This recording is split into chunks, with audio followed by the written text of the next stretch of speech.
I'm Ryan with Advanced Fuel Dynamics, and this is our ultimate streetable track car build.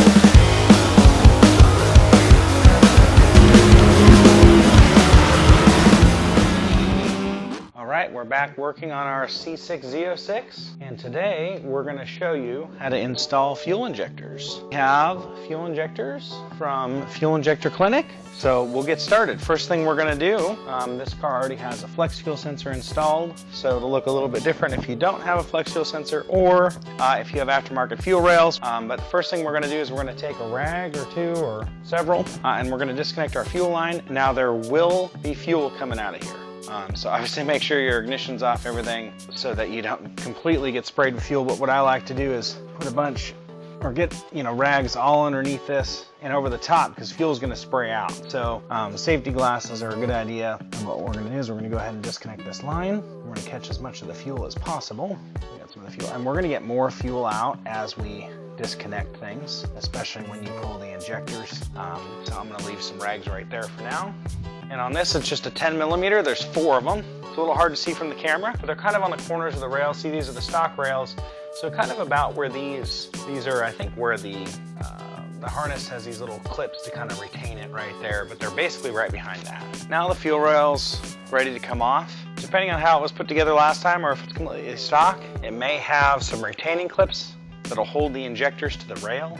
This car does not have those, so the injectors may stay down in the manifold when we lift up the rail. But literally at this point, you can just literally just pull up. There you go. So the rail popped off of the injectors, and as you can see, fuel's going everywhere, so you can get rags, suck up as much of that fuel as possible. I'll let that drain for just a second. So like I was saying, usually they will stay stuck to your rail. So now what we're gonna do is we have our new injectors right here. It's a little bit easier on this car to pull the rail first, but you do need to disconnect all of the connectors. So with the rail up, it's really easy to get to these connectors, to disconnect them. And I like to do it that way, so you can just pop those right off. And I guess to demonstrate maybe a little better, I'll show you with an injector out. So this is the connector right here, and they have a release clip on the side. So one of the tricks with this clip is you push down or squeeze it, and one of the tricks is push towards the injector. Push it towards the injector as you squeeze, and then pull back, and it should come right off. So what we're gonna do now is we're gonna take our injectors and open up our box here, and we'll just go ahead. Pull this one out, our little cover off, and we can pull out the stock injector here on this LS7. So as you can see, these are the same size, and we'll just take our new injector, and if you want, just as a reference, you can see here those notches that will slide in and it'll click.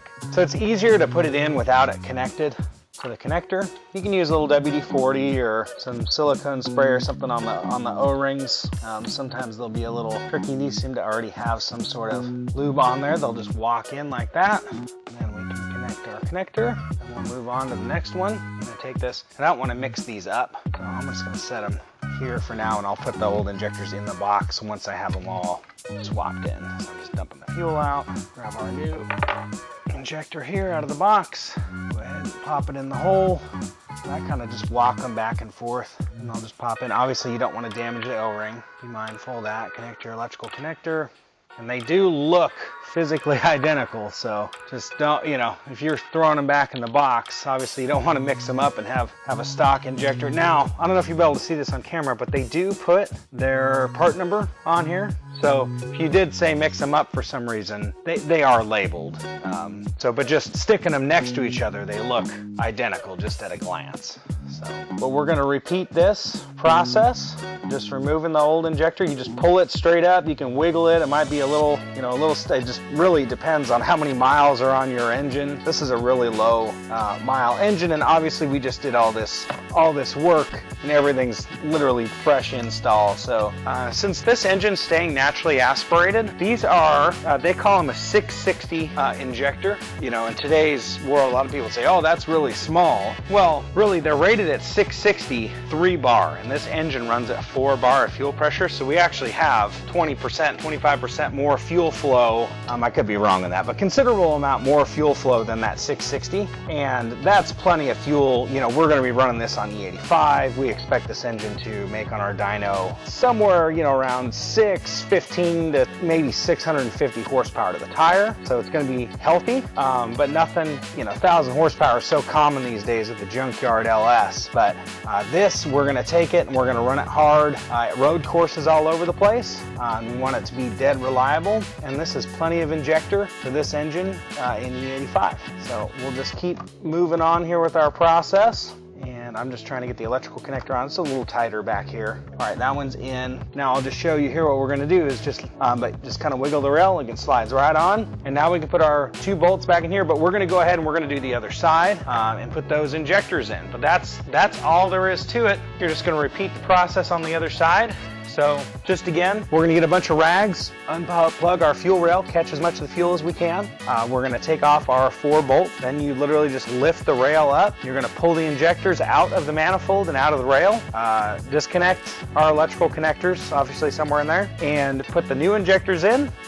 Put the electrical connectors on, put the rail back on that, put the bolts back in. That is it as far as installing fuel injectors into your engine. But obviously once that's in, once your bolts are back in, you're gonna wanna plug your fuel line back in. You know, once all your injectors are in, and obviously once your tune's done, you don't want to start the car until you set the tune. But it's really important to check for fuel leaks. So once you've gotten all this done, turn your ignition on, turn on your fuel pump. Depending on your fuel pump setup, you may have a relay you can just turn on, run your pump, and come and check for leaks. Or definitely the first time you started, get out a flashlight, have a buddy or someone around to look for leaks. You don't want to burn your car down. Fuel leaks are not good, obviously. So really important.